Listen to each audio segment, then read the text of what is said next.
ঠিক আছে তো? হ্যাঁ।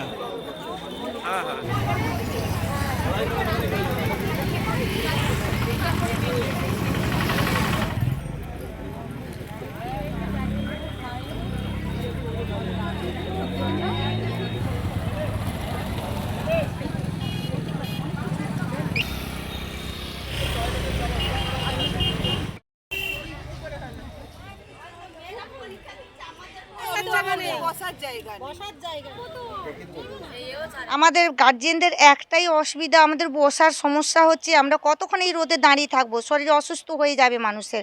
হ্যাঁ, আর একটাই কি, আমাদের টয়লেটেরও ব্যবস্থা করতে হবে। এই দুটো যদি সমস্যার সমাধান করে আমরা খুব উপকৃত হই, কারণ দিনের পর দিন আমরা কত রোদে দাঁড়িয়ে থাকবো। ওই জন্য আমাদের মেয়েদের বলুন, গার্জেন ছেলেদের বলুন, সবাইয়ের একটা বসার ব্যবস্থা প্লাস টয়লেটের ব্যবস্থা থাকলে আমরা খুব উপকৃত হব। এই জন্যে আমি স্থানীয় বিডিওর কাছে অনুরোধ করব যাতে আমাদের এই ব্যবস্থাগুলো অতি শীঘ্রই কর। আমার নাম দোলন সামন্ত। বসার যেন জায়গা থাকে যেন, আর অভিভাবকদের লোকরা বিরক্ত বোধ হচ্ছে তো তারা। হ্যাঁ, আর এটা অভিভাবকদের যেন টয়লেটটা ব্যবস্থা থাকে।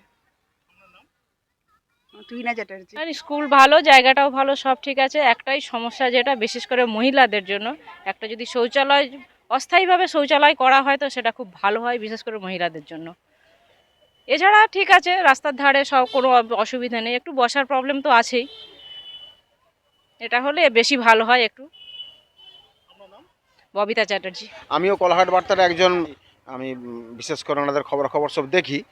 তো আজকে এসে একটা বিশেষ অসুবিধার মধ্যে পড়লাম যে মাধ্যমিক পরীক্ষা ছেলে মেয়েদেরকে নিয়ে আসার জন্য সমস্ত গার্ডিয়ানরা বিশেষ করে একটা বিশেষ অসুবিধার মধ্যে পড়ছে। বাথরুমডিয়া শ্রীনিবাস স্কুলে এখানে এসে দেখলাম যে মহিলারা বিশেষ করে তাদের টয়লেট করতে যাওয়া, বাথরুম করতে যাওয়ার একটা বিশেষ অসুবিধার মধ্যে পড়ছে। এইটা যদি একটা ব্যবস্থা গ্রহণ করে তাহলে খুবই ভালো হয়। টেম্পোরারি যদি একটা করে তাহলে খুবই ভালো হয়। আমার নাম দেবব্রত মিশ্র।